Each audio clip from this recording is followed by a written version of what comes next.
Spooky stories in Hindi में आपका स्वागत है। इस चैनल पर आपको सुनने को मिलती है डरावनी और सच्ची भूतिया कहानियां। अगर आपको ऐसी ही वीडियो देखना पसंद है तो हमारे इस चैनल को सब्सक्राइब करना ना भूलें। तो अब बढ़ते हैं आज की कहानी की ओर। हेलो दोस्तों, मेरा नाम नेल्सन है और मैं यूनाइटेड स्टेट ऑफ अमेरिका का रहने वाला हूं। मैं यहाँ के एक बड़े शहर इंडियानापोलिस में रहता हूं और मैं बचपन से ही बहुत ज्यादा होनहार था। क्लास में मेरे सबसे ज्यादा नंबर आया करते थे। मैं किताबों में खो जाया करता था। ऐसा लगता था मुझे जैसे किताबें ही मेरी जिंदगी है, और इसका एक कारण था मेरे दिमाग में छपी हुई वो कुछ लाइंस कि आपको कामयाब होने के लिए काबिल होना पड़ता है, और मैं काबिल बनना चाहता था। भले ही आपको कामयाबी ना मिले, अगर आप काबिल हैं, एक ना एक दिन खुद ही वो कामयाबी आपके पास आएगी। लेकिन अगर आप काबिल नहीं हैं, कामयाबी कुछ समय के लिए आपके पास रहेंगी, के बाद आपसे दूर चली जाएगी। किस्मत तो हर किसी की चमकती है। ये काबिल इंसानों के बस की बात होती है कि किस्मत को वो कितना चमका पाते हैं, कितने लंबे समय के लिए चमका पाते हैं। कुछ लोग होते हैं जिनकी किस्मत कुछ समय के लिए चमकती है और कहते हैं मेरी बुरी किस्मत ने मेरी अच्छी किस्मत को मात दे दी। उनकी बुरी किस्मत ने अच्छी किस्मत को मात नहीं दी होती, उन्होंने अपनी अच्छी किस्मत को मात दी होती है।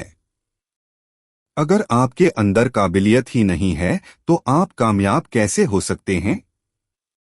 किस्मत भी खींचते खींचते आपको धरातल पर ले ही आती है। लेकिन अगर आप काबिल है, दुनिया की हर मुश्किल आपके सामने आ जाए, आपको रोकने की कोशिश करें, वो आपको रोक नहीं सकती।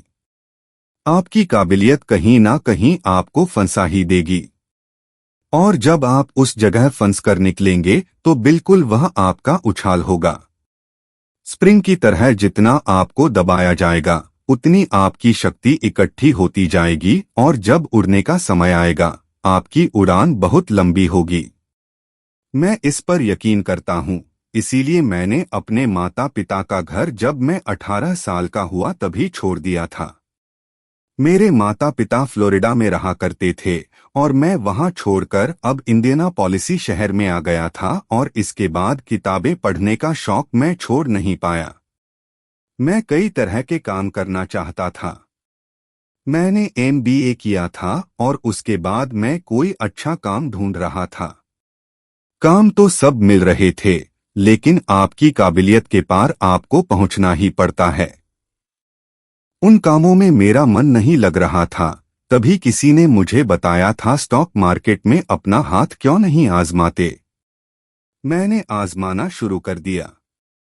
लोग कहा करते थे कि स्टॉक मार्केट जुआ होता है, लेकिन जब मैं स्टॉक मार्केट में घुसा तब समझ में आया यह जुआ नहीं होता। यह समझदारी से खेलने वाला एक खेल होता है। इसमें लोगों के पैसे लगे होते हैं, उन कंपनीज में जो आगे बढ़ रही हैं। पैसा तो बढ़ेगा ही पड़ेगा। हमारी मूर्खता हमारे पैसों को डुबाती है, हम नहीं डुबाते। और इसके बाद मैं ऐसे ट्रेडर्स से मिलने लगा जो स्टॉक मार्केट से पैसे कमा रहे थे। तब मुझे समझ में आया कैसे बेवकूफ लोग हैं, उन्हें तो समझ में नहीं आता और वो लॉज में जाते चले जाते हैं। मैंने किताबें पढ़ना शुरू कर दिया। कैसे स्टॉक मार्केट में पैसे लगाए जाते हैं, कैसे निकाले जाते हैं, कैसे बढ़ाए जाते हैं। मैं सीखता गया। इसी के साथ मैं काम भी करता गया। वहां से पैसे कमाता और यहां पर लगाता, सीखता चला जाता। कभी कभी हार भी जाता, लेकिन हार में भी आपकी जीत होती है। और धीरे धीरे मुझे जब ये समझना शुरू हो गया कैसे पैसे कमाए जाते हैं, मुझे और कोई काम पसंद नहीं आ रहा था। इसमें पैसे कमाने मेरे लिए बहुत बहुत ज्यादा आसान से उगाई थी। वो बात जो मैंने आपको शुरू में बताई थी, अगर आप काबिल है तो कामयाब हो ही जाएंगे।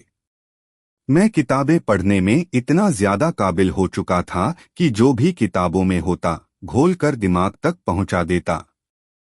अब स्टॉक मार्केट में कैसे आगे बढ़ा जाता है, कैसे लॉस से भी आगे निकलकर हमें प्रॉफिट होता है, मैं सीख चुका था और पैसों को कैसे डबल करना है ये सबसे आसान मुझे लग रहा था। मैंने 2 साल बाद काम को छोड़ दिया क्योंकि जीतने काम से मुझे पैसे मिलते थे, उनसे ज्यादा मैं स्टॉक मार्केट से कमा लेता था। धीरे धीरे मेरी काबिलियत मुझे काम में अभी की तरफ ले जाती रही। मैं किसी समय कम पैसों में गुजारा किया करता था और सोचा करता था किसी काम में मेरा मन लगेगा। अब लगने लगा था, मैं बहुत खुश रहने लगा था। सच बताऊं, इससे ज्यादा खुशी मुझे कभी मिली ही नहीं थी। सारा दिन मैं ट्रेडिंग करता, कभी करेंसी में, कभी स्टॉक मार्केट में, कभी कभी मैं दूसरे देशों के स्टॉक मार्केट में भी पैसे लगाना शुरू कर चुका था। पूरा का पूरा दिन मैं इसी तरह गुजार देता, सामने लैपटॉप खोलता और पैसे लगाना शुरू कर देता। कभी हारता, कभी जीतता, लेकिन मेरे पैसे बढ़ते ही चले जाते और उन्हें खर्च करने में भी बहुत ज्यादा मजा आ रहा था। लेकिन मेरी एक आदत बदल सी गई थी, वो थी दिन के वक्त बाहर निकलना। जब भी मैं दिन के वक्त बाहर निकलता, धूप आंखों में चुभने लगती, इसीलिए मैं घर में वापस आ जाता। और जब आप घर में बैठे हो और सोने की आपको आदत ना हो, क्या करेंगे आप? जो आपको सबसे ज्यादा पसंद है आप वो करेंगे। मैं किताबें पढ़ता, लैपटॉप में ट्रेडिंग करने लगता, कमाई करता और उसके बाद घूमने फिरने का शौक में रखा करता था। मैं यूनाइटेड स्टेट ऑफ अमेरिका में पूरी तरह से घूमना चाहता था, हर एक इलाका देखना चाहता था। ये काम मैंने शुरू कर दिया, लेकिन दिन के वक्त मैं सफर करता और रात को मैं घूमता। मुझे रात का पक्षी कहने लगे थे मेरे दोस्त, मुझे कुछ लोग उल्लू कहते थे क्योंकि मैं रात को जागा करता था। दिन के वक्त काम किया करता, बीच में शाम को सो जाया करता और रात के वक्त उठकर घूमा करता। अब ट्रेडिंग में मेरे पास काफी ज्यादा पैसे थे और आपको तो पता है, जितने ज्यादा पैसे आप स्टॉक मार्केट में लगाते हैं उतने ही ज्यादा कमा पाते हैं। इस तरह मेरा कैपिटल बहुत ज्यादा बड़ा हो गया था, यानी कि मेरे पास रखे वो पैसे जिसको मैं इन्वेस्ट कर रहा था। इस तरह मैंने सोचा अब घर बनाने का समय आ गया है। कोई ऐसा घर मुझे लेना होगा जो मेरे लिए अच्छा हो। शांत जगह पर मुझे घर चाहिए और यहाँ पर कई ऐसी स्ट्रीट्स हैं जहाँ पर बहुत ज्यादा शोर शराबा होता है। वहाँ पर तो मैं घर लेना नहीं चाहूँगा। शहर के बीच तो कभी भी नहीं, मुझे कोई ऐसी स्ट्रीट चाहिए जो शहर के बाहर हो। तो मैंने घर ढूंढने शुरू कर दिए। अब मेरे पास डाउन पेमेंट के भी पैसे थे, भले ही मैक्स में घर खरीद सकता था, इतने पैसे मेरे साथ थे। लेकिन अगर घर के लिए लोन लेना हो तो ज्यादा अच्छा होता है। इस तरह मैं ढूंढना शुरू हो गया। घर अलग अलग जगह पर मैं भटकता गया।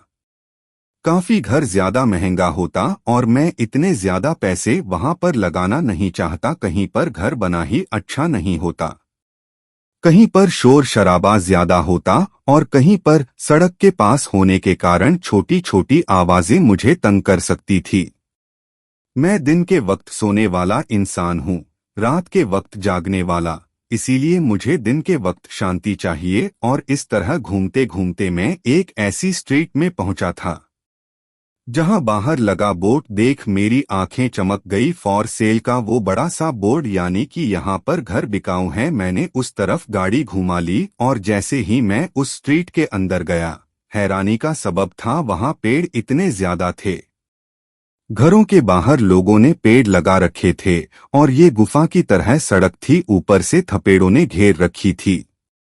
हर घर के आसपास कुल 8 से 10 पेड़ थे।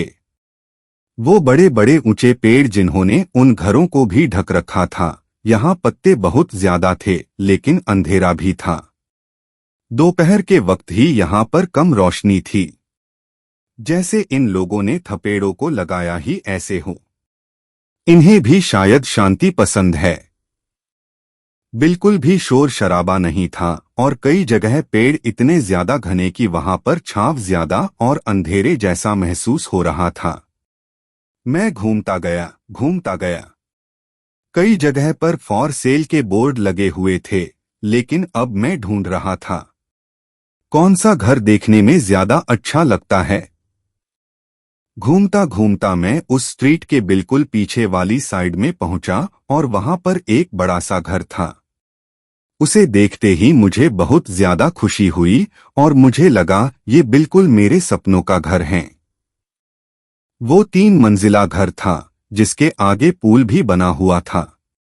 प्राइवेट पूल मिल रहा है, पीछे छोटी सी पहाड़ी भी है और उस तरफ भी ये इलाका कवर किया हुआ है, यानी कि घर के साथ मिलेगा। इससे ज्यादा अच्छी डील मिल ही नहीं सकती। बस मुझे मालिक से बात करनी होगी। वहां सड़क के आसपास घूमते हुए कई लोग मुझे दिखे थे। हर कोई मेरी तरफ देखकर मुस्कुरा रहा था।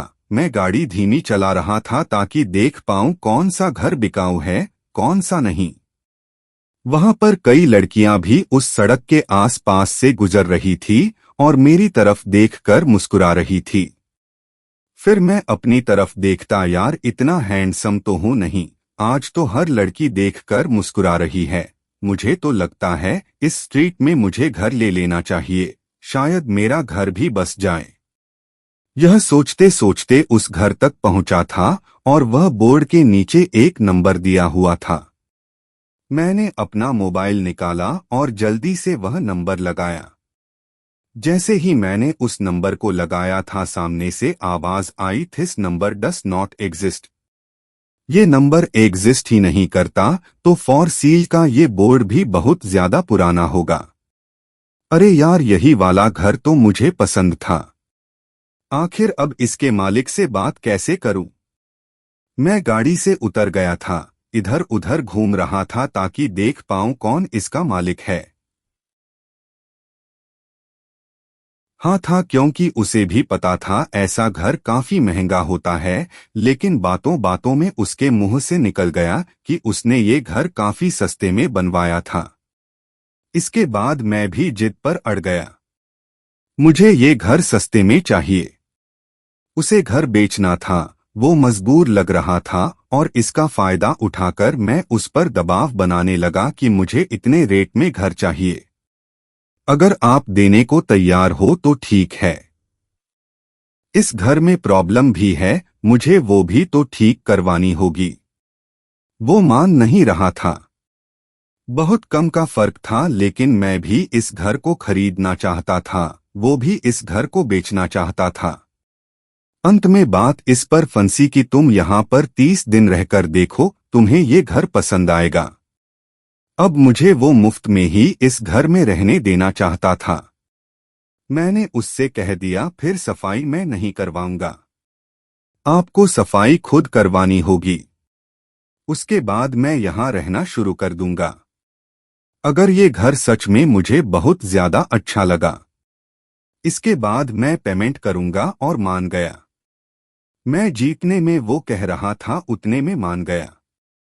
फर्क बस कुछ 1000 का ही था। दोनों में डील हो गई। पहले तो मैं 30 दिन यहाँ पर रहने वाला था और मैंने अपना सारा सामान भी मंगवा लिया। ये शाम के 6 बजे का वक्त था और मुझसे मिलने वालों की संख्या बढ़ती ही जा रही थी। पूरी स्ट्रीट बहुत अच्छे लोगों से भरी हुई थी।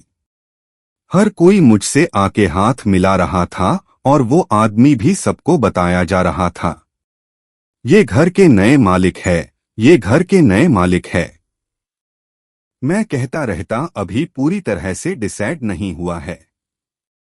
30 दिनों के लिए रहूंगा, ज्यादा अच्छा लगा।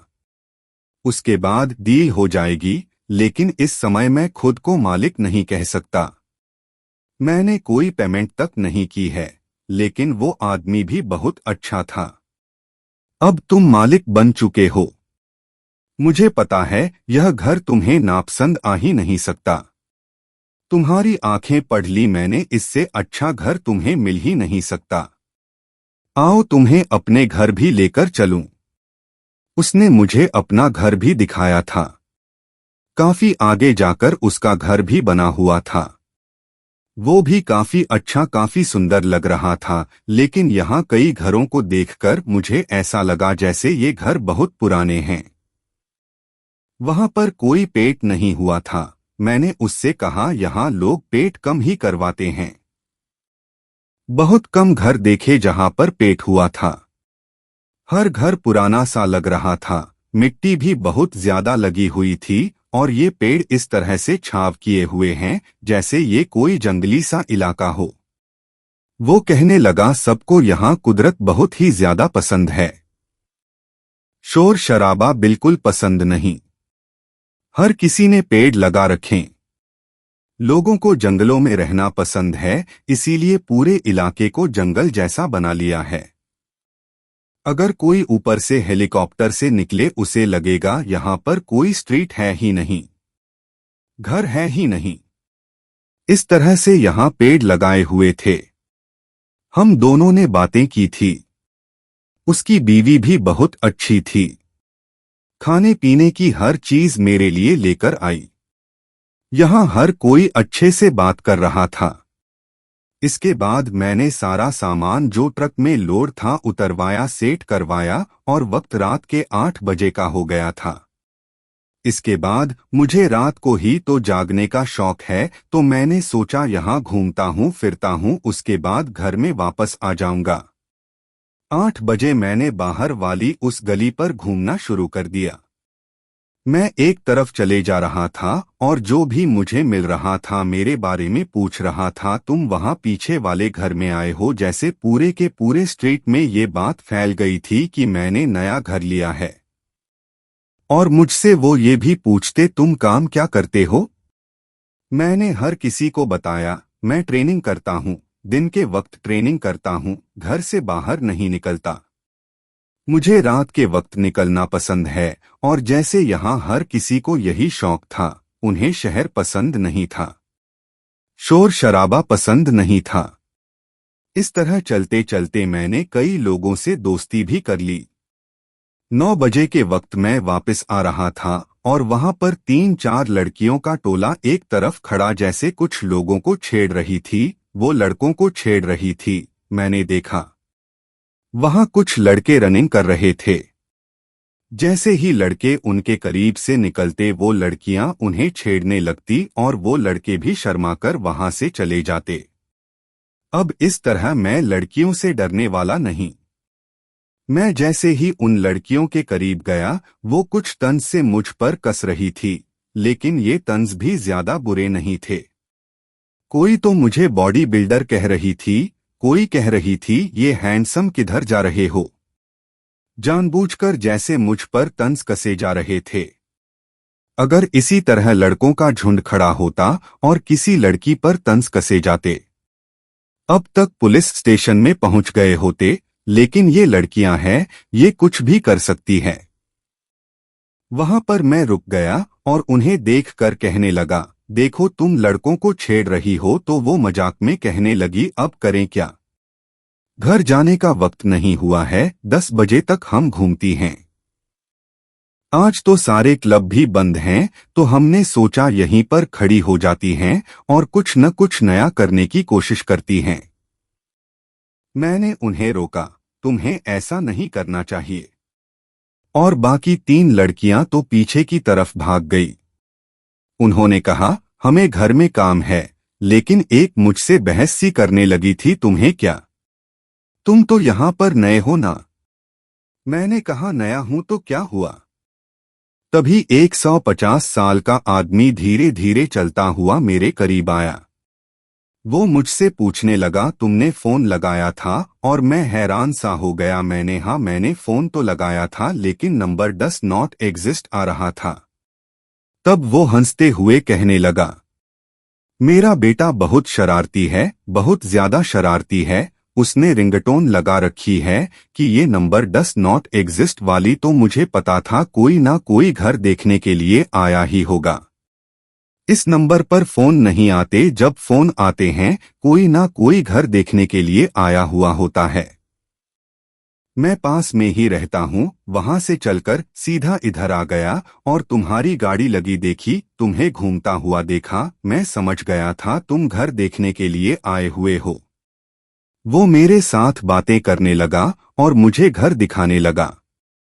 जब मैंने वो घर अंदर से देखा, वहां बहुत सारे पत्ते घर के अंदर घुसे हुए थे। पूर में भी पत्ते ही पत्ते थे और पूरा घर अंदर से गंदा जरूर लग रहा था। फिर भी काफी सामान वहां पर पड़ा था जो कपड़े से ढका हुआ था। घर का डिजाइन अंदर से बहुत ज्यादा अच्छा था। ऐसा आलीशान घर अगर मुझे मिल जाए बहुत खुशी होगी। इसके बाद मैं उस आदमी के साथ मोल भाव करने लगा। पहले तो वो कीमत ज्यादा बता रहा। मैं भी यहीं का रहने वाला हूं, अब से यहीं पर रहूंगा। दोबारा ऐसे किसी को छेड़ने की कोशिश मत करना। वो मुझसे बहस करती रही और मैं उसे रोकता रहा। कब बहस आम बातों में बदल गई पता नहीं चला। मैं उसके बारे में जानना चाहता था, वो मेरे बारे में जानना चाहती थी। उसका नाम पूछा मैंने, उसका नाम लिप्सी था। लिप्सी अब बातों बातों के साथ मेरे साथ सैर करने लगी। वो मेरे साथ थे, हम चलते चलते कभी आगे तक जाते, कभी इधर तक जाते और अंत में मेरे घर तक आई थी। वो मुझसे कह रही थी तुमने ये घर लिया है। मैंने कहा हाँ, तो वो थोड़ा सा घबराने लगी थी। वो मेरे घर के बिल्कुल सामने वाले घर की तरफ देखे जा रही थी। बार बार उसकी नजरें उस घर पर टिक जाती और फिर मेरी तरफ देखती। अपने गले में वो घूंट सा भरती और कहती ध्यान रखना, थोड़ा कल मिलेंगे।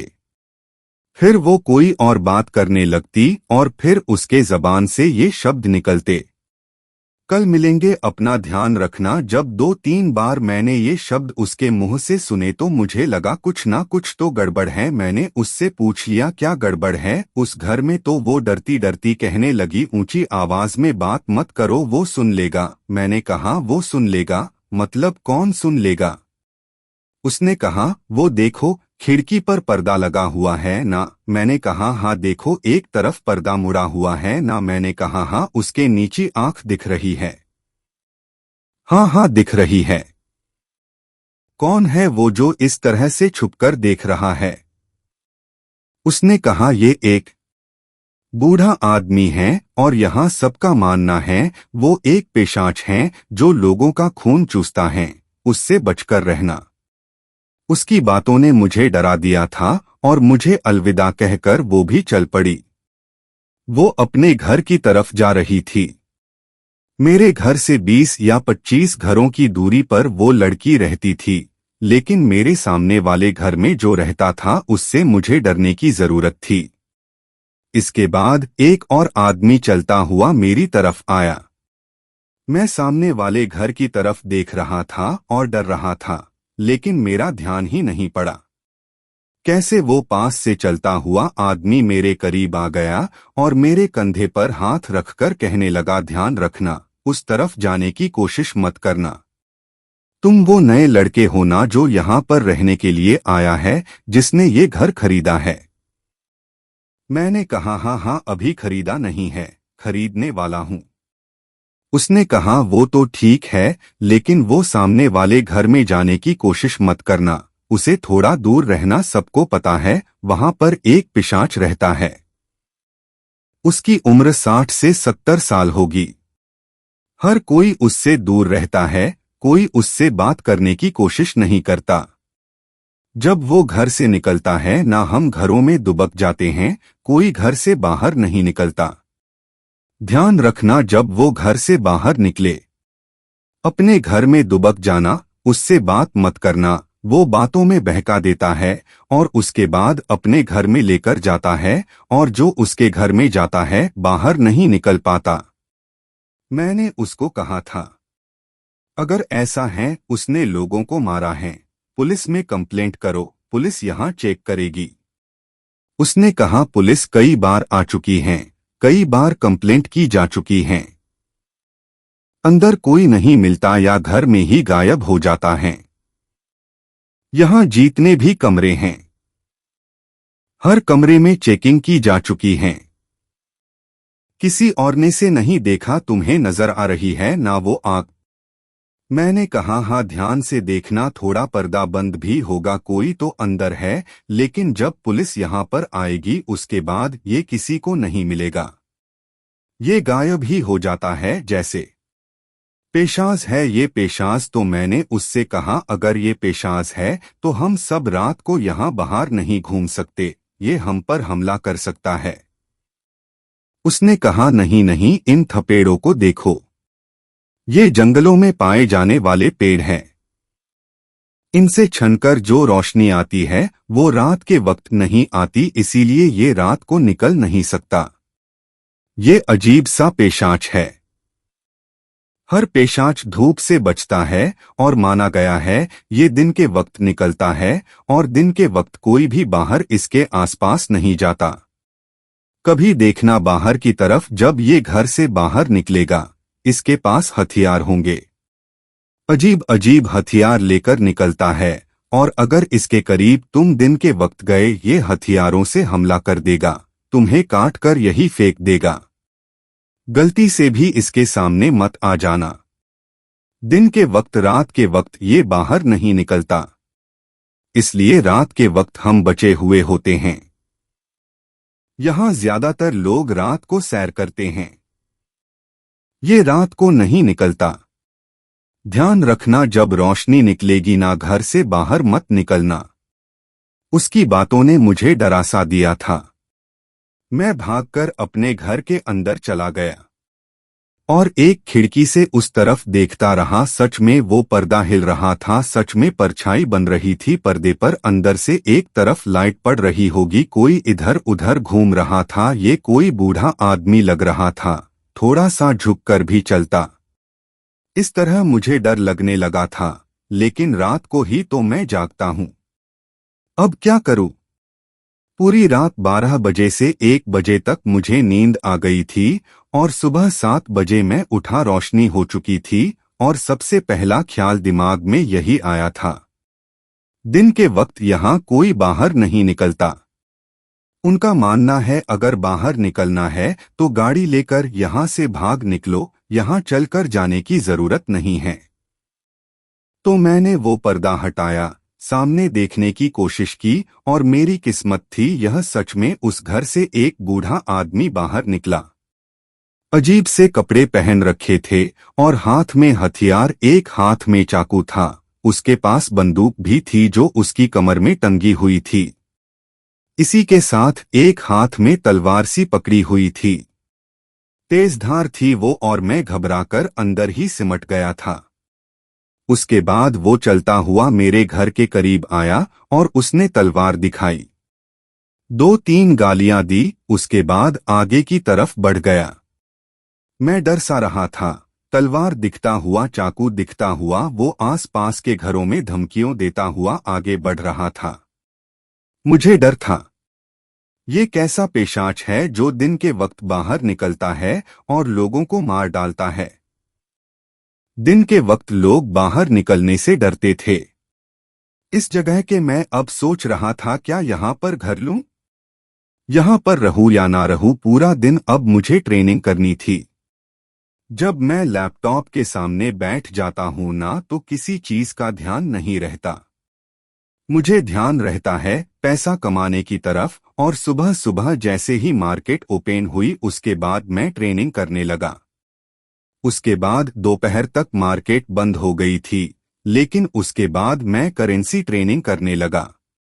इस तरह शाम के 6 बज गए थे और 6 बजे मुझे सोने की आदत है और मैं सो गया। 8 बजे अंधेरा हो चुका था तो मैं उठा था, अब घूमने का समय है क्योंकि रात को तो वो पिशाच निकलता नहीं। अब लोगों से बात करूंगा क्योंकि कल से मेरी घबराहट बहुत ज्यादा बढ़ी हुई है। लोगों से बात करूंगा तब मन को शांति मिलेंगे। जैसे ही मैं बाहर निकला सामने लिप्सी खड़ी थी, वो मेरा ही इंतजार कर रही थी। जैसे ही मैं उसके करीब गया वो घर की तरफ घूरे जा रही थी, उस घर की पहली मंजिल पर। वो बूढ़ा आदमी अब पर्दा लगाए हुए बाहर नहीं देख रहा था, बल्कि खिड़की से नीचे की तरफ झांके जा रहा था। देखते ही डर लग रहा था और लिप्सी ने कहा, निकलो निकलो, यहां से निकलो, जल्दी करो, हमें हमें इस घर से दूर निकलना होगा। फिर बात करते ही मुझे डर लग रहा है। अब हम उस घर से काफी दूर निकल आए थे। तब लिप्सी अपने बारे में मुझे बताती रही, लेकिन मुझे उस घर से डर लग रहा था, तो बात घुमाकर मैं हर बार उस घर की तरफ ले आता। आखिर वो पिशाच कब से रह रहा है? घर में जाकर पिशाच से ही बात करो। तो मैं बताया तो है, मुझे डर लगता है उससे, तुम बार बार पूछे जा रहे हो। मैं बहुत ज्यादा डर रही हूं। मैंने उससे कहा, डरने की जरूरत नहीं है, मैं तुम्हारे साथ हूं, तुम्हें कुछ नहीं होने दूंगा।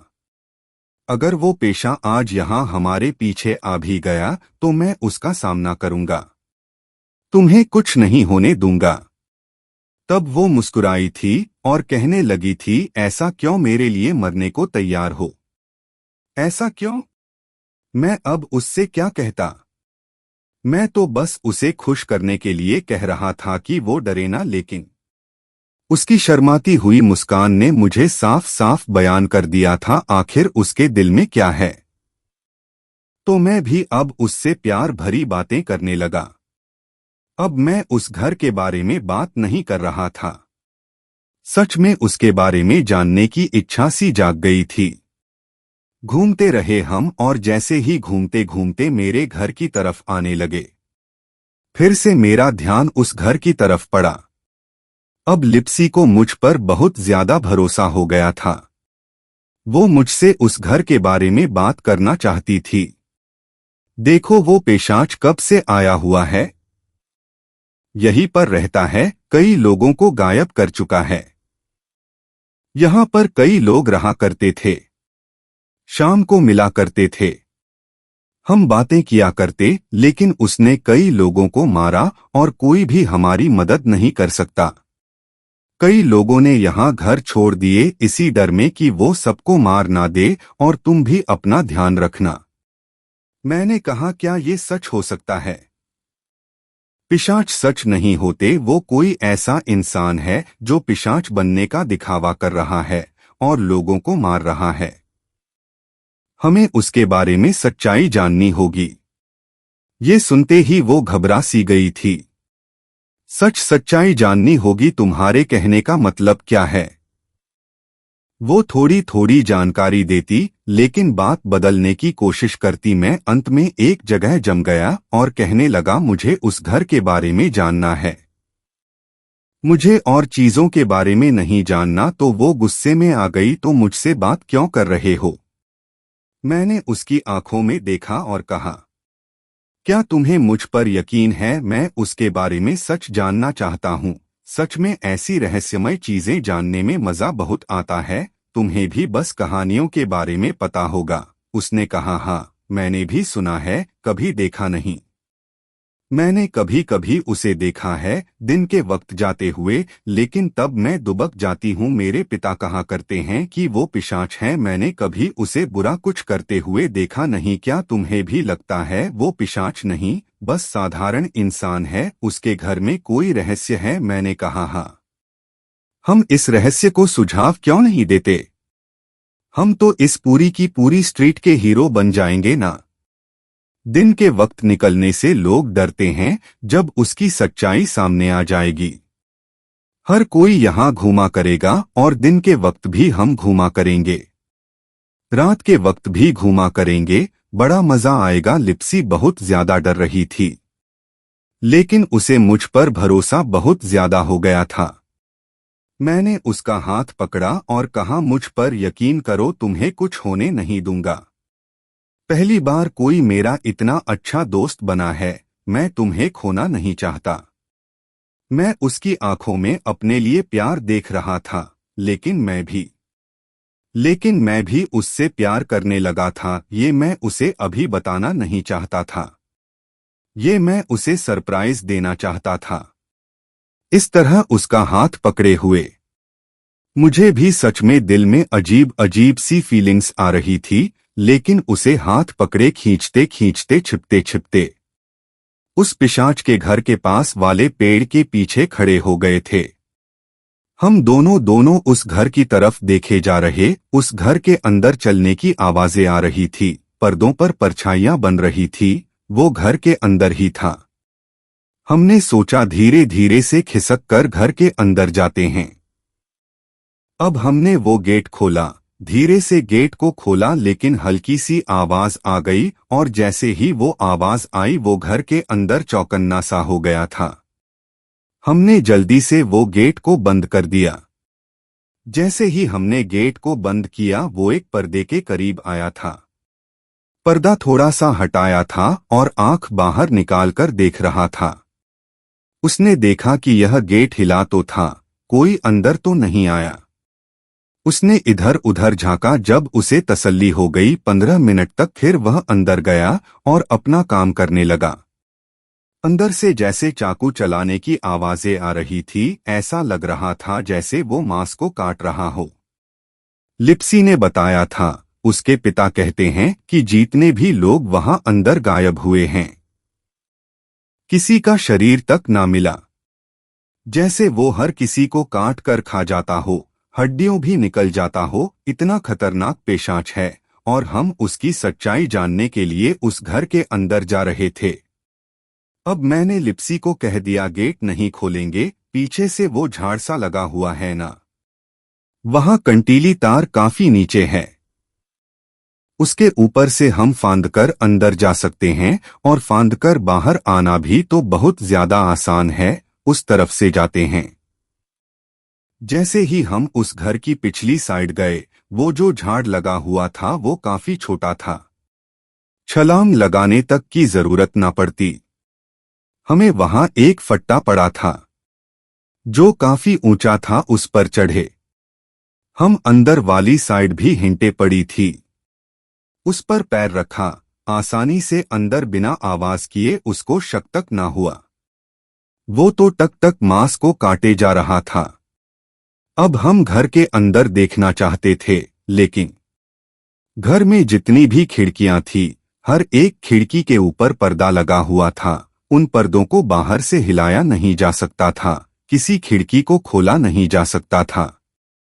हम उस घर के इर्द गिर्द घूमने लगे थे, वो भी छिपते छिपते।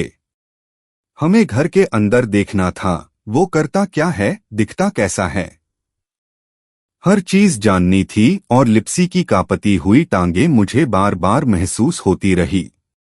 जब भी वह बहुत ज्यादा डर जाती, मुझसे चिपक जाती। अब क्या ही बयां करूं उस फीलिंग को। खुशी भी बहुत होती और मैं डर भी बहुत ज्यादा जाता। ये घर काफी ज्यादा बड़ा था और घर की बिल्कुल पिछली साइड एक छोटी सी झोपड़ी भी बनी हुई थी। वो झोपड़ी घर के साथ सटी हुई थी और पास में ही छोटी सी सीढ़ियां भी पड़ी थी। इन सीढ़ियों के सहारे उस झोपड़ी के ऊपर चढ़ा जा सकता था और झोपड़ी के ऊपर चढ़ते ही हम दूसरी मंजिल तक पहुंच सकते थे। ऊपर वाली खिड़कियां खुली थी, पर्दा नहीं लगा हुआ था। वहां पर मैं लिपस्टिक को कहने लगा था, मैं सीढ़ी से चढ़कर ऊपर जाता हूं, फिर अंदर देखने की कोशिश करता हूं। उसने कहा नहीं नहीं, अंदर मत देखना। कहीं पकड़कर उसने खींच लिया। मैंने कहा नहीं नहीं, खींचेगा नहीं। लिप्सी बार बार मेरा हाथ पकड़े जा रही थी, मुझे मना किए जा रही थी, लेकिन मैं रुकने वाला नहीं था। इस रहस्य को तो सुलझाना ही था, इस जगह का डर तो खत्म करना ही था। मैं उन सीढ़ियों पर चढ़ा, इसके बाद उस झोपड़े पर चढ़ गया। झोपड़े पर धीरे धीरे जलता हुआ मैं आगे बढ़ा और खिड़की के पास पहुंच गया। धक धक की आवाज नीचे से आ रही थी, यानी कि ऊपर कोई नहीं था। मैं घर के अंदर देख पा रहा था, अच्छे से घर सजा रखा था, बिल्कुल ऐसा लग रहा था जैसे वहां पर कोई रहता। मैंने लिप्सी को इशारा किया, आओ ऊपर आकर देखो। लिप्सी भी ऊपर आ गई थी। इसके बाद हम दोनों अंदर देखे जा रहे। वो मुझे कहे जा रही, वो देखो देखो वहां पर वो तलवारें सी पड़ी हैं, वो चाकू पड़ा है, पुरानी बंदूकें देखो तो सही। उसने क्या क्या सामान रखा हुआ है। सच में एक तरफ रखा हुआ सामान डराने वाला था, जादू टोने वाला सामान पड़ा था, नींबू पड़े थे जिनमें सुइयां घुसेड़ी गई थी। दीवारों पर लहसुन की छोटी छोटी पोरियों को टांगा गया था। इस तरह बनाया गया था वो कमरा जैसे किसी शैतान का हो, जैसे कोई जादू टोना करने वाला यहाँ पर रहता हो। ये जो पेशाच होते हैं ये अपनी शक्तियां से पेशाच बनते हैं।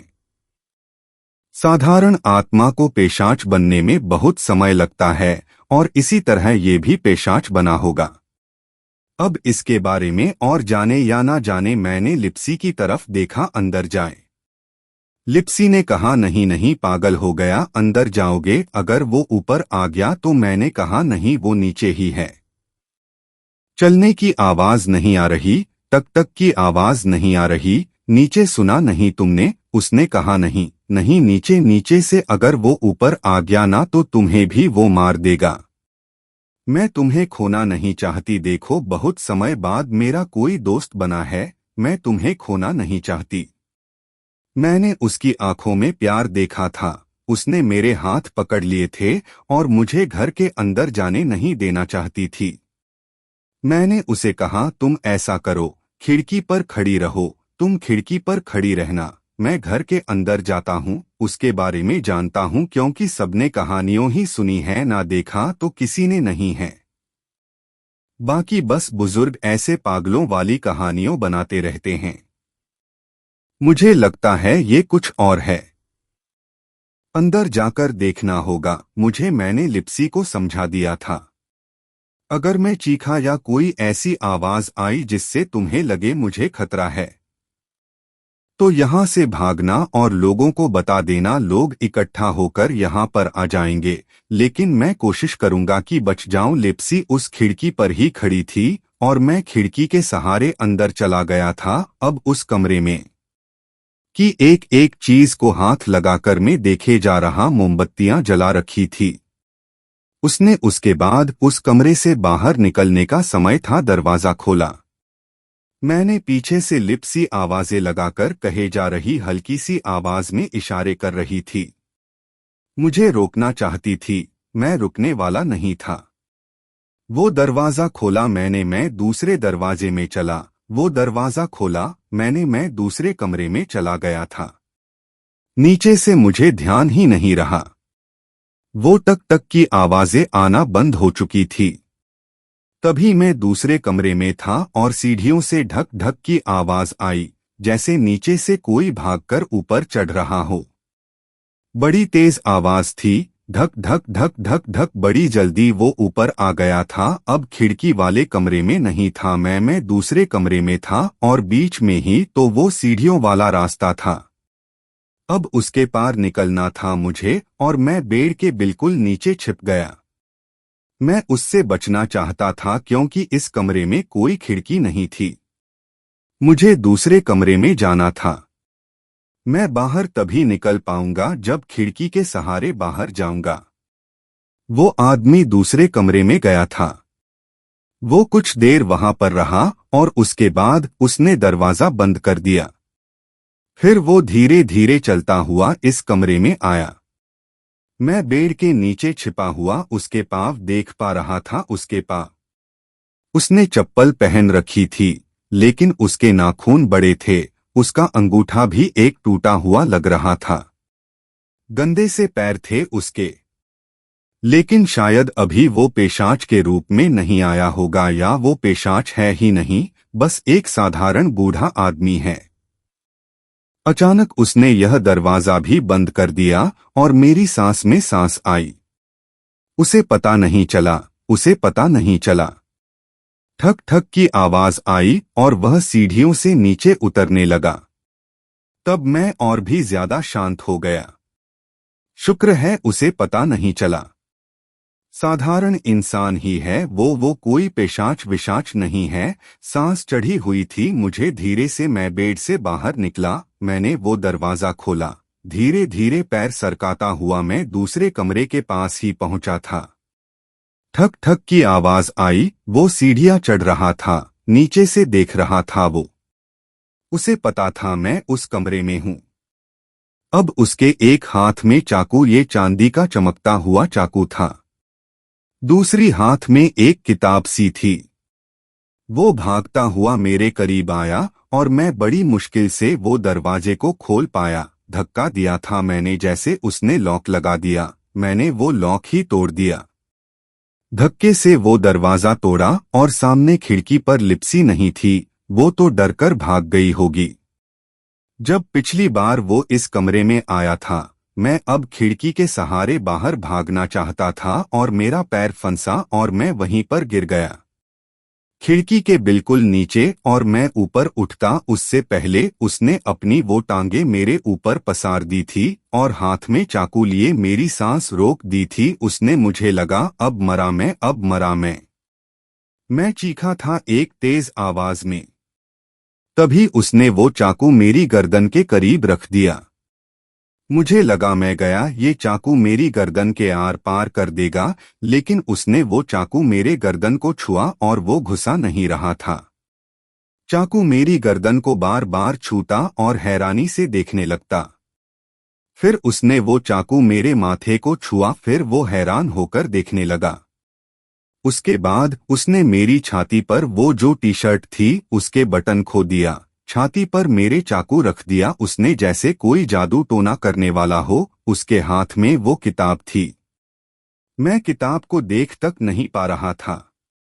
मेरा ध्यान सिर्फ उसकी आंखों की तरफ था। उसने वो किताब मेरे सर पर मारी, बड़े जोर से मारी थी। उसके बाद मेरी आंखें चौंधिया सी गई। जब मेरी नजर उसकी आंखों की तरफ पड़ी, वो थोड़ा घबराया हुआ, थोड़ा डरा हुआ, थोड़ा कंफ्यूज्ड सा, समझ नहीं पा रहा था। फिर से उसने वो किताब मेरे माथे पर मारी, फिर से मेरी आंखें थोड़ी हंसी गई। बड़ी जोर से किताब मारी थी। वो हैरानी से देखता रहा और उसके बाद चाकू उठाकर वो पीछे हो गया। वो 4 कदम पीछे हुआ था और हैरान होकर देखे जा रहा था। तभी उसने कहा था, कौन हो तुम? यहाँ क्यों आए हो? यहाँ क्या करने आए हो? मैं मौका देख चुका था। मैं खड़ा हो गया। बताता हूँ। जैसे ही मैं खड़ा हुआ, मैं खिड़की के पास था। खिड़की खुली थी। मुझे लगा यही मौका है। सवाल जवाब करूंगा तो मरूंगा। खिड़की से पीछे की तरफ छलाक लगा दी थी। मैंने इकट्ठा सिमट सा गाया था तो खिड़की से निकला सीधा उस झोपड़ी पर। जैसे ही उस झोपड़ी पर गिरा, घिसटते घिसटते मैं नीचे घास पर गिर गया। घास पर गिरते ही मैंने बाहर भागना शुरू। बाहर लिप्सी मेरा पहले से इंतजार कर रही थी और वो बूढ़ा ऊपर से देखता रहा। नीचे ना उतरा। मैं उस झाड़ियों के ऊपर से छलांग लगाकर भागा था और सांस चढ़ी थी मुझे लिप्सी को लेकर। मैं सीधा अपने घर में, अब अपने घर की खिड़की से मैं बाहर देखे जा रहा और वो पूरा अपनी खिड़की से हाथ में किताब और चाकू लिए मेरी तरफ देखता रहा। डर गया था मैं। मुझे लगा अब यहाँ मैं बचूंगा नहीं। वो मेरा पीछा ना करे यार, गलती करती मैं तो पकड़ हो गया। किसी तरह मैं जिंदा बच गया था। जैसा लिप्सी कह रही थी वैसा मेरे साथ नहीं हुआ था। अब लिप्सी का भी कहना था, मैं चलती हूँ, मैं यहाँ नहीं रुकना चाहती। मुझे उससे बहुत डर लगता है। वो मुझे मार ना दे, मुझे डर लग रहा है। इसके बाद मैं घर से बाहर निकला और लिपस्टिक को उसके घर तक छोड़कर आया।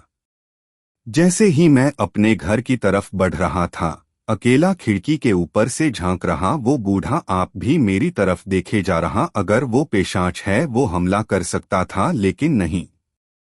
अब तक वो बस देखे जा रहा था। उस रात मैं सो नहीं पाया था। बार बार झांकता रहा और वह बूढ़ा हमेशा मुझे खिड़की पर ही नजर आता। सुबह का वक्त हो चला था। 5 बजे थोड़ी थोड़ी रोशनी सी होने लगी थी और उसके बाद उसके घर का दरवाजा खुला था खट करके और मैं घबरा गया। खिड़की पर पहुंचा तो वह चलकर मेरी तरफ आ रहा था, हाथ में चाकू, गले में माला। उसने बहुत सारी चीजें अजीब अजीब सी पहन रखी थी, हाथ में किताब लिए चलकर आ रहा था। मेरे घर की तरफ रोशनी में उसे ताकत मिलती है और वह रोशनी में मेरी तरफ बढ़ रहा था। हर कोई अपने घर के अंदर सिमटा हुआ दुबका हुआ बाहर नहीं निकलेगा। मैं क्या करूंगा अब? वो सीधा चलता हुआ मेरे घर के करीब आया और दरवाजा खटखटाने लगा। ठक ठक ठक ठक। मेरे दिल की धड़कन उसके दरवाजे खटखटाने की रफ्तार से भी तेज थी। मुझे लगा वो अब मुझ पर हमला करने के लिए आएगा। वो हथियार लेकर क्यों यहाँ पर आया है? क्या वो मुझे शिकार बनाने के लिए आ रहा है? जादू टोने से मुझ पर कोई तंत्र विद्या करने के लिए आ रहा है। मैं चीख रहा था, बचाव बचाव, मुझे बचाव। मैं चीखे जा रहा था पर कोई मेरी मदद के लिए नहीं आ रहा था। मैं क्या करता? मैं डरा हुआ मोबाइल फोन हाथ में पकड़ा था। मैंने कांपते कांपते 911 पर कॉल करती थी। लड़की पूछ रही थी क्या हुआ। मैंने बात घुमा कर कहा कोई मुझे मारना चाहता है, कोई मुझे मारना चाहता है, जल्दी यहाँ आइए, मुझे बचाइए। मैं बस उससे बचना चाहता था और वह पुलिस वाली ने भी कह दिया जल्दी, पुलिस की एक गाड़ी वहां पर पहुंच जाएगी। 15 मिनट में, और 15 मिनट वो आदमी रुकने वाला नहीं था। दरवाजे पर कंधे मारने लगा था और अचानक उसने उस खिड़की पर पत्थर मारा और खिड़की टूट गई। पूरी खिड़की तोड़ डाली थी उसने और हाथ में मैं वो बड़ा भारी डंडा पकड़े उस पर हमला करने के लिए बेवकूफों की तरह खड़ा था।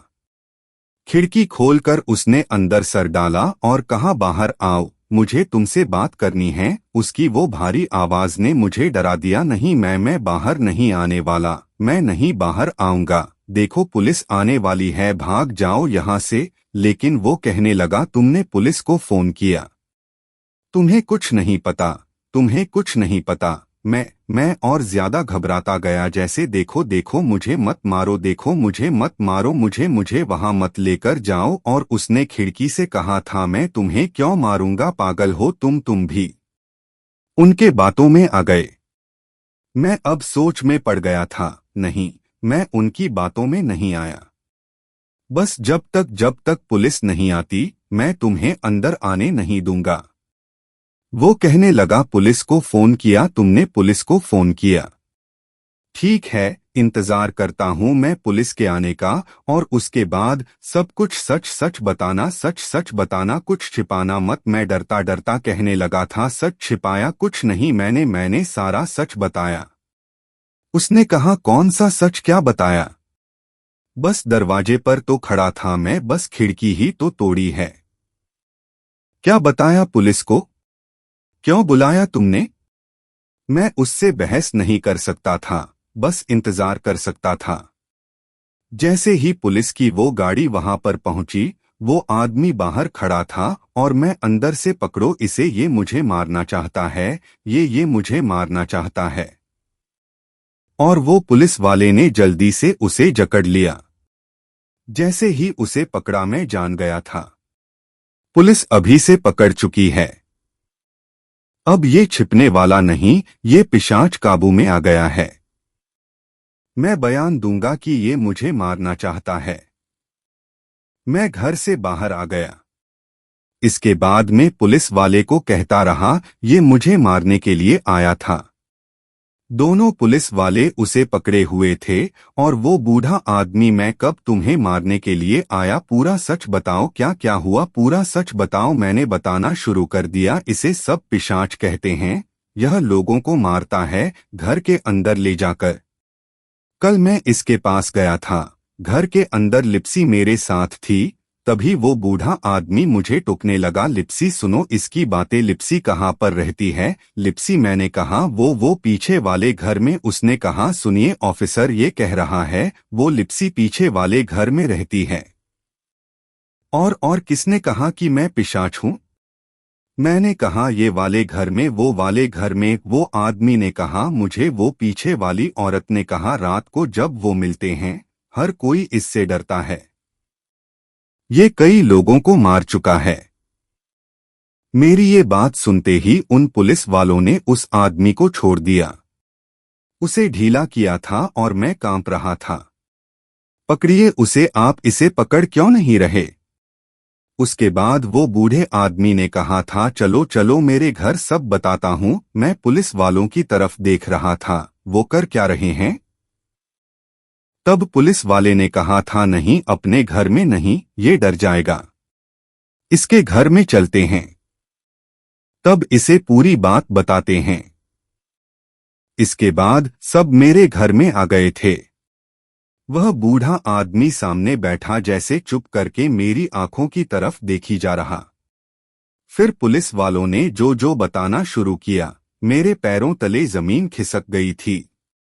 उन्होंने कहा, तुम्हें पता है यहाँ जो घर है, यहाँ पहले गैस पाइप निकला करती थी, बिल्कुल पीछे, और उसमें से गैस लीक हुई थी, जिस कारण यहाँ कुल 200 लोग मारे गए थे। यहाँ स्ट्रीट में रहने वाला हर कोई जैसे मौत के घाट उतरा था। कई लोग बच पाए थे जो यहाँ से भाग पाए थे, बाकी मारे गए थे। वहाँ माना जाता है उनकी आत्मा अब भी भटकती है, लोगों को रात को नजर आती है, दिन के वक्त नजर नहीं आती। और ये बूढ़ा यहाँ पर रहता है जिसके पोते की मौत, ये बूढ़ा यहाँ पर रहता है जिसके पोते की मौत हो चुकी है, लेकिन ये यहाँ छोड़ना नहीं चाहता। जगह सबका कहना है कि यहाँ भूत दिखते हैं, इस बूढ़े को भी दिखते हैं, लेकिन ये कभी छोड़कर भागा नहीं। जितने लोग यहाँ पर रहने के लिए आए, हर कोई इस बूढ़े को पिशाच कहते हैं, क्योंकि रात को जिन्हें भी वो आत्माएं नजर आती हैं, वो बहकाती हैं। उन्हें खुद नहीं पता कि वो मर चुके हैं, वो डरते रहते हैं इससे, जिंदा इंसान से, क्योंकि कुछ थे जो बुरे थे, उन्हें इसने शाप से निकाल दिया। ये बूढ़ा अब मुझसे बात करने लगा था। मैंने कई बुरे लोगों की आत्मा को शांति दी। मेरे हाथ में ये किताब देखो, बाइबल है। जब मैं तुम्हारे माथे पर मार रहा था, छाती पर वो चांदी का चाकू रखा था, मुझे तभी मालूम हो गया था तुम इंसान हो, तुम इनकी बातों में आ गए होंगे और यहाँ जानने के लिए पहुँच गए, हिम्मत वाले हो। तब मैं समझ गया था तुम्हें सच बताना होगा, लेकिन सुबह तुम इतने ज्यादा डर गए, मुझे लगा तुम रात को डरते होगे, तुम दिन के वक्त ही बहुत ज्यादा डरे हुए थे। तभी मैं इंतजार करने लगा कि पुलिस आएगी, और अब पुलिस आ गई। समझ रहे हो ना, यहाँ जो तुम्हें रात को दिखते हैं, उन्हें खुद नहीं पता कि वो मर चुके हैं, और मैं वो हूँ जिस पर कई आत्माओं ने हमला किया था, और जो हमला करने वाली बुरी आत्माएं हैं, मैंने उन्हें छुटकारा दे दिया। मैंने बाइबल से उनकी आत्मा को शांति दे दी। बाकी जो अब तक समझ नहीं पा रही हैं कि वो मर चुके हैं, वो मुझसे डरते हैं। कुछ ने देखा है मुझे एक्सोर्सिज्म करते हुए, उन्हें लगा मैं उन्हें मार रहा हूँ। मैं मार नहीं रहा था, उनकी आत्मा को शांति दी है। और जो लोग अब भी यहाँ भटक रहे हैं, मैं उन्हें तंग नहीं करता, इसीलिए रात को निकलता नहीं। मुझे लगा था तुम भी कोई आत्मा हो जो मुझ पर हमला करने के लिए आ रही है, तो मैं तुम्हारे साथ भी एक्सोर्सिज्म करना चाहता था। फिर समझ में आया तुम तो भटके हुए हो, वो लड़की, तुम्हें उस लड़की ने भटकाया होगा। उस बेचारी को अब तक समझ में नहीं आया कि वो मर चुकी है। वो तो मुझसे डरती है, और मुझे पता है वो मासूम लड़की, मैं उसके दादा को जानता हूँ, उसका दादा बेचारा अभी जिंदा है, और वो उसे बहुत याद करता है, लेकिन यहाँ आना नहीं चाहता, वो उसे दुख देना नहीं चाहता। ये बातें सुनकर मैं हैरान और परेशान था। वो पुलिस वाले तो चले गए, अब मैं उस बूढ़े आदमी से डर भी नहीं रहा था। उसकी मुस्कुराहट में मुझे सच्चाई का पता चल गया था, और जैसे ही पुलिस वाले गए, घरों के अंदर से झांकते हुए वो चेहरे, वो इंसानों के चेहरे नहीं, भूतों के चेहरे थे। अनजान भूत प्रेत, जिन्हें पता तक नहीं उनकी आत्मा शरीर छोड़ चुकी है। निकलते हैं वह रात को, वह डरते हैं उस बूढ़े से, और वह भी उन्हें परेशान नहीं करता। दिन के वक्त निकल जाता है, हाथ में वह चीजें लेकर, चाकू वगैरह लेकर, ताकि कोई आत्मा उस पर हमला ना कर दे। बस उससे बचने के लिए मैं अब नहीं जानता मुझे यहाँ पर रहना चाहिए या नहीं। लेकिन वो रात डरते डरते मैं बाहर निकला था। किसी ने मुझ पर हमला नहीं किया, वो तो मुझसे जानना चाहते थे रात को क्या हुआ। कई लोग शायद इन्हें पता था कि वो पेशाच नहीं इंसान है। वो तो बात करने आए ही नहीं, लेकिन लिप्सी की आंखों में मैं देख पा रहा था मैं जिंदा हूं। वो खुश थी, लेकिन मैं जिंदा हूं वो नहीं कैसे बताता मैं उसे। मैं रोते रोते उससे कह रहा था, मैं यहाँ मैं नहीं रह सकता। उसने कहा, क्या हुआ, यहाँ क्यों नहीं रह सकते, तुम बच गए। मैंने अपने पापा से बात की है, तुम्हें पीछे वाला घर मिलेगा, अब वो तुम्हें तंग नहीं करेगा। मैंने कहा, नहीं कोई जरूरत नहीं है, देखो मुझे यहाँ से जाना होगा। मैं मजबूर हूँ, मैं तुम्हें बताना चाहता हूँ। मैं उसे सच बताना नहीं चाहता था, इसीलिए बहाना लगाकर मैंने घर से सारा सामान निकलवाया। उस रात मैंने उसे रोते हुए देखा था, लेकिन मैं किसी प्रेत आत्मा को भी परेशान नहीं कर सकता था। मैं आज भी याद करता हूँ उस घटना को, कैसे वो दिन मेरी जिंदगी के सबसे डरावने दिन थे, और किसी का दिल भी मैंने तोड़ा था जिसका मैं कभी हो नहीं सकता था। मैं नहीं जानता मेरी जगह आप होते तो क्या करते, लेकिन शायद जो मैंने किया वही आप करते हैं ना। क्या आप भी मेरी तरह ही है?